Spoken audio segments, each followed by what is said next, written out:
told in numerous briefings, yeah, we waterboarded this guy to get information for him to stop other attacks.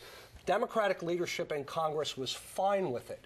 But over time, now they are outraged. Well, no, wait. How do you explain, no. How do you explain Bush's approval ratings? His approval ratings were very high when he invaded Iraq. So if he didn't have support, then how do you explain that? No, stick to the question, though, on detainees. No, but that wasn't the question. The question wasn't detainees. I want to talk about Khalid Sheikh Mohammed. Now, listen, you and I may know who he is, but the average voter in this country does not know who he is. And people know Osama bin Laden. Where is he? And for this administration, hang on a second, Joe. For 1 second, we're not safer. I don't think we're any safer than we were then. Under George Bush's watch, we haven't been attacked. Depends on who you're talking to. I mean, we have not been attacked since 9/11.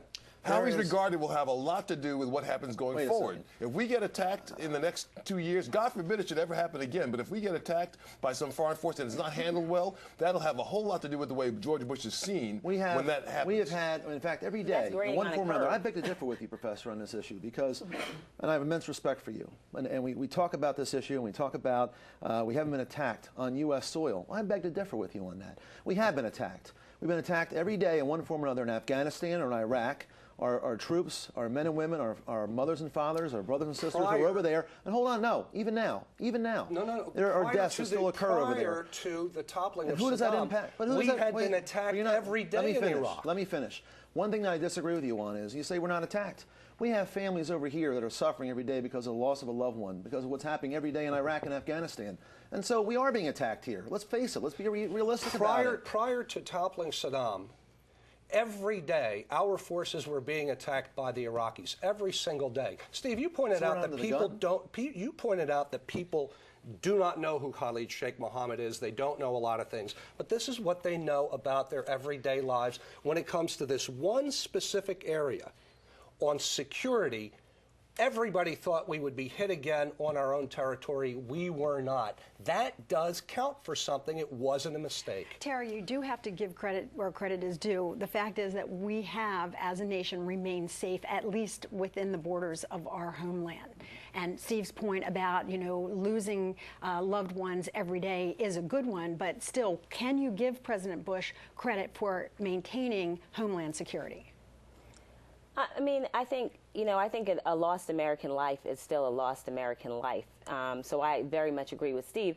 I mean, the fact of the matter is, no, we haven't been attacked, but it doesn't change the fact that, the policies, Bush's policies, have been disastrous for this country. I mean, I think another bank just announced another round of layoffs every single day. People are getting laid off from their jobs, and their loved ones are overseas fighting a war. And yes, they are keeping us safe. Are brave Americans, and thank God for what they've done and for their sacrifice. But they volunteered for this. Remember, there is no draft. But they volunteered. These are people who said that they would put themselves in harm's way for America. Absolutely. And that's what they're doing. And they should be commended for that. They ought to be commended for that. They should be commended for that. But it doesn't change the fact that they shoun't be over there in the first place. We all know that. It's been recognized. So sure that. That's a fact. This president understands that we don't live in an isolated world. We don't live by ourselves. We live in a global environment where there are folks who don't like us and folks who don't mean us well. And that's probably why it would have been a good idea to get global support for invading a country. If we put our heads in the sand like ostriches and just pretended that these problems didn't exist around the world, that other folks that didn't like us didn't exist, in other words,